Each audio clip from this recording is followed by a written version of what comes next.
Australia has always been a trading country due to its abundance of natural resources and agricultural goods.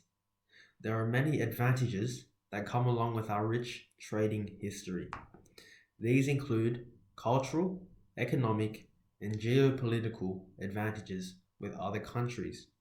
However, there are also some disadvantages.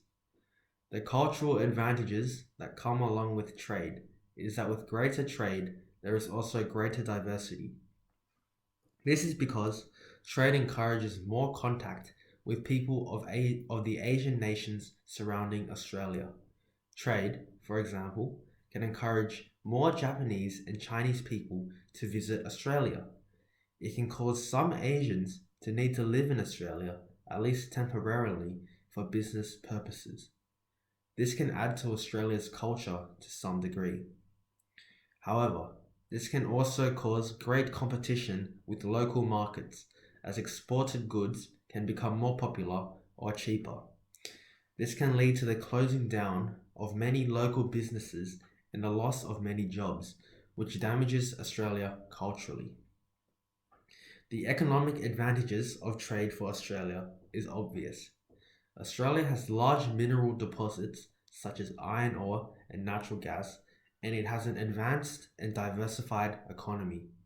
This means that it can provide many of the sorts of things that China, as well as other countries, need. If Australia can supply things to the Chinese market, it is likely to be able to sell much more than it ever would be able to use domestically. Trade, then, helps Australia's economy by opening up much larger foreign markets to Australian goods and services. This brings lots of money into the Australian economy and thus improves the living standards for all Australians.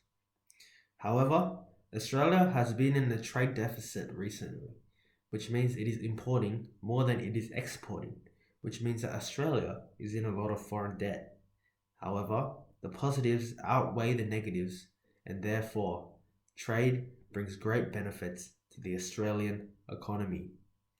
The advantages geopolitically of trade are much harder to be seen. The benefits of trade in that aspect is that if Australia has strong trading ties with powerful countries such as China and USA, who are dependent on Australia's resources, it may be able to have some influence over them. It also improves and bolsters relationships between Australia and its close neighbours. Examples of this are associations such as APEC, Asia Pacific Economic Cooperation, and ASEAN, Association of Southeast Asian Nations.